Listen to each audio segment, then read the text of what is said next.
The rain had begun as a drizzle and quickly turned into a downpour, chasing most people off the street and into shelter. Alina stumbled into cafe mirror, her hair dripping, her coat clinging to her frame, the scent of wet pavement and lavender clinging to her skin. The quiet chime of the door caught Luca's attention. He looked up from his notebook, expecting the usual hurried customer, but instead saw her.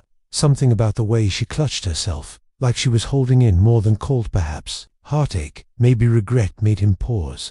She wasn't just drenched, she was unraveling in silence. He watched as she approached the counter, ordered tea in a quiet voice, then found the nearest seat by the window. Her eyes, though fixed on the fogged glass, were red like she'd cried recently and wanted to pretend she hadn't. Without thinking too much, Lucas stood, walked over, and offered her the scarf he'd been wearing. She blinked at him, surprised, then took it with a cautious smile. "Thank you," she said, voice rough, like it hadn't been used much lately. "You look like you've had a day," he replied gently. Her laugh was short, tired. A year, actually. She didn't know why she'd told him, a stranger. But his voice was kind, his eyes sincere, and she needed someone who didn't know her history to simply listen. They talked for over an hour. She shared pieces, how she left a relationship that made her doubt her own worth, how the city felt lonelier than ever. He listened, told her about losing his younger sister to illness last fall, how photography had become the only way he felt like he could still speak. There were no games, no masks, no need to impress.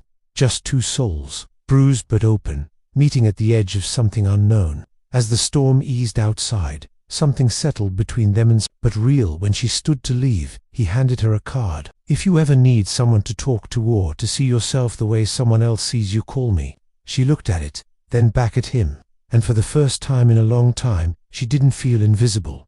Days passed, and the rain didn't return, but the memory of that encounter lingered like the scent of coffee on worn pages. Alina held Luca's card in her hand, longer than she expected, flipping it over between her fingers, unsure if calling him would be an act of desperation or something braver. On the fifth evening, as twilight melted into city lights, she dialed the number. His voice was warm, surprised, genuinely happy. "I was hoping you'd call," he said. No pressure in his tone, just quiet sincerity. They met again at Cafe Mirror, but this time she wasn't soaked or unraveling. She was still hurting, yes, but she had brushed her hair, worn something that made her feel like herself again. Luca noticed. They didn't talk about love or loss right away. Instead, they walked through the city, laughing at street musicians, sharing stories about favorite books, and slowly stitching a thread of comfort between their words. As they reached an old bookstore, Luca asked, almost hesitantly, "Can I take your photo?" Alina hesitated. "Why?" "Because," he said, "you don't see yourself the way I do."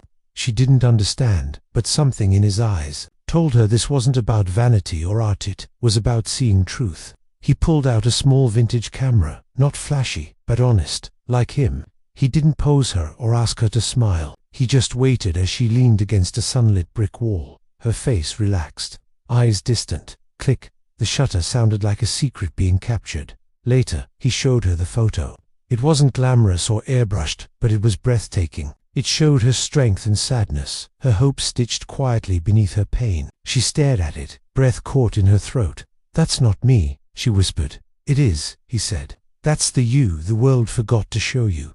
Something cracked open in her then, not because he was saving her, but because he was reflecting her truth back at her without asking her to hide. And as the city hummed around them, Alina felt something she hadn't in months, worthiness, not for what she had done or lost, but simply for who she was seen, understood, and, for the first time in a long time, maybe even beginning to heal.